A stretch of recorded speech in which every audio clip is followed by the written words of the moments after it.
أعوذ بالله من الشيطان الرجيم. بسم الله الرحمن الرحيم. سأل سائل بعذاب واقع للكافرين ليس له دافع من الله ذي المعارج. تعرج الملائكة والروح إليه في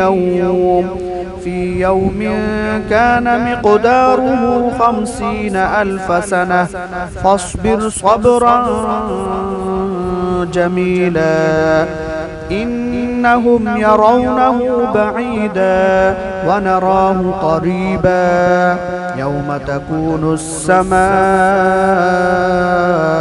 كالمهل وتكون الجبال كالعهن ولا يسأل حميم حميما يبصرونهم يود المجرم لو يفتدي من عذاب يومئذ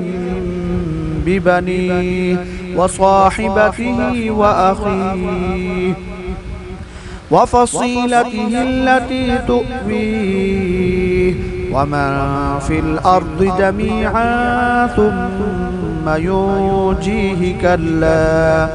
إنها لظى نزاعة للشوى تدعو من أدبر وتولى وجمع فأوعى إن الإنسان خلق هلوعا إذا مسه الشر جزوعا وإذا مسه الخير منوعا إلا المصلين الذين هم على صلاتهم دائمون والذين في أموالهم حق معلوم للسائل والمحروم والذين يصدقون بيوم الدين والذين هم من عذاب ربهم مشفقون إن عذاب ربهم غير مأمون والذين هم لفروجهم حافظون إلا على أزواجهم أو ما ملكت أيمانهم فإنهم غير ملومين فمن ابتغى وراء ذلك فأولئك هم العادون والذين هم لأماناتهم وعهدهم راعون والذين هم بشهاداتهم قائمون والذين هم على صلاتهم يحافظون أولئك في جنات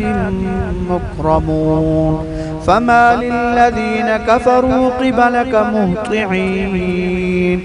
عن اليمين وعن الشمال عزين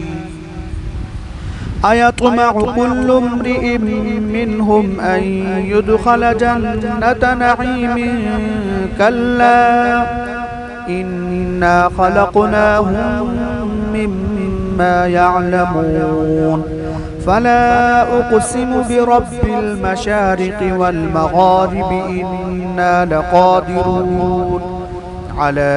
أن نبدل خيرا منهم وما نحن بمسبوقين فذرهم يخوضوا ويلعبوا حتى يلاقوا يومهم الذي يوعدون يوم يخرجون من الأجداث سراعا كأنهم إلى نصب يوفضون خاشعة أبصارهم ترهقهم ذلة ذلك اليوم الذي كانوا يوعدون.